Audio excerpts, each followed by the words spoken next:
Welcome to this Medway Safeguarding Children's Partnership video explainer. In 2022, the Medway Safeguarding Children's Partnership carried out a local child safeguarding practice review for a baby named Isabel. We recently promoted awareness of Isabel's review at our conference on hidden neglect. Isabel's full report is available on our website. You are about to hear about Isabel's story, which includes an imagined perspective of her experience alongside excerpts from the author's report and the Medway Safeguarding Children's Partnership briefing sheet.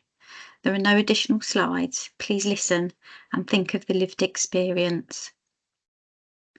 In 2022, Isabel's mother called an ambulance when she woke to find Isabel. She was 3 months old and at the time was unresponsive.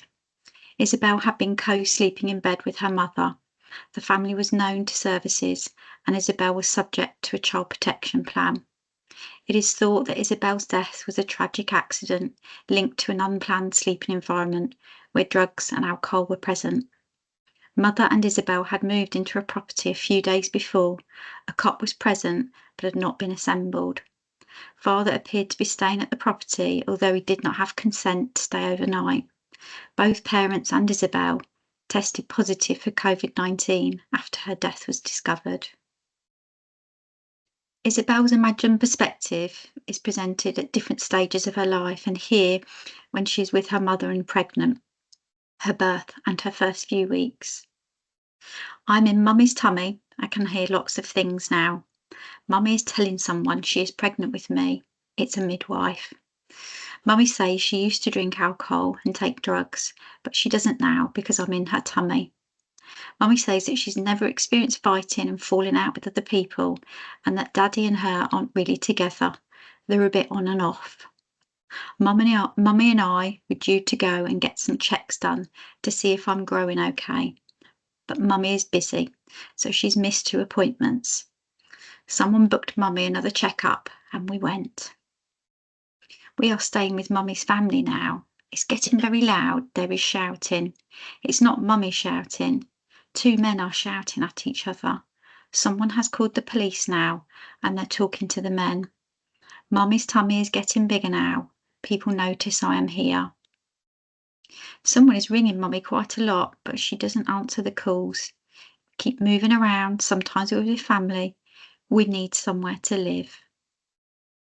And then, good news. Mummy's been offered somewhere to live, but it's only temporary. We won't be staying here for long. I will be born soon. We need somewhere that is our own. Today is my birthday. Mummy did it all by herself in hospital, with doctors and nurses helping her. We have our first night together in hospital. The next day, we are moving again, and I'm only 1 day old.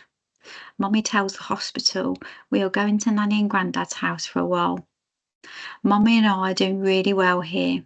We saw the midwife today and she checked me over. Everything is great. We're being discharged. Today has not been a good day. Outside of our house, Mummy got hurt and they were shouting. Someone had a knife. I'm only 4 weeks old. The police are here again. We have a safety plan. We are going back to Nanny and Grandad's house. I'll now return to the author's report for an excerpt. At this point, when Isabel was 4 weeks old, Kent police were alerted that Mum had been assaulted by another male or new partner, and that there were reports of a fight between Isabel's father and a new partner. These reports also listed that Isabel's father had a knife. Isabel and Mum went to stay with relatives for safety. These concerns led to children's social care working with the family and revealed that mother and father had separated, but the father was homeless and staying at mother's property for contact with Isabel. In the next 2 months, father forcibly entered mum's property on 3 occasions, leading to agencies carrying out a domestic abuse risk assessment, and father's behaviour was assessed as high risk. The property was made secure and a panic alarm was fitted. But feeling unsafe, Mum requested another move. We're going to return to Isabel's imagined perspective again. Mummy and I need to move again. We are not safe here. The new house is near to our old house. Mummy rings and tells the housing officer that it is not safe enough We will get found again. Until this gets sorted out, Mummy and I are going to stay with Nanny and Grandad again. Mummy is trying to sort this out. The next update comes from the author's report in February 22. Medway Children's Social Care reached the end of their assessment, and in response to their findings and the domestic abuse incidents, a strategy discussion took place and agreed a single agency, Section 47. Many concerns were shared about father at the meeting, including the high risk of domestic abuse, his poor mental health, and drug-related issues. It was also shared that mother's extended family were also known to services regarding domestic abuse. It was reported that Isabel was not brought to many health appointments, including her routine immunisations and screening checks. By March 2022, an initial child protection conference was held. Isabel was made subject to a child protection plan under the category of emotional abuse. The meeting was attended by Children's Social Care, Police, Health Visitor, the GP and Housing.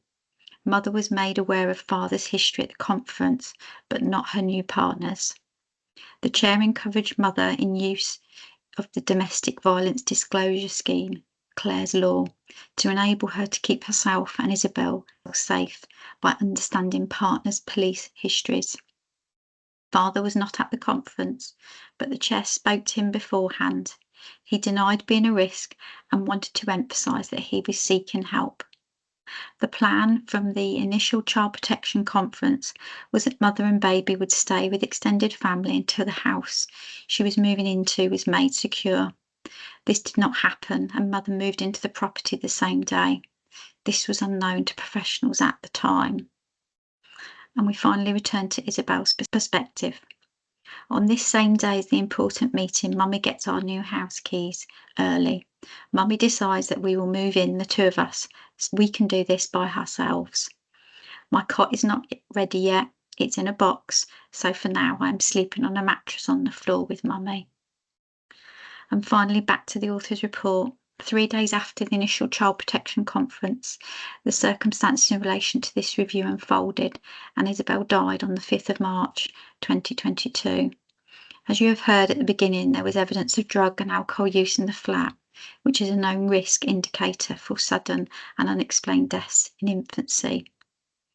The author noted a number of practice learning points from this review. Good practice in the midwife's persistence in offering alternative appointments for mother, and commencement of a DNA did not attend checklist to track her attendance. There was good practice to hold a strategy meeting and an initial child protection conference. There was also safer sleeping, and the risks associated with it were discussed with mother by the midwifery service.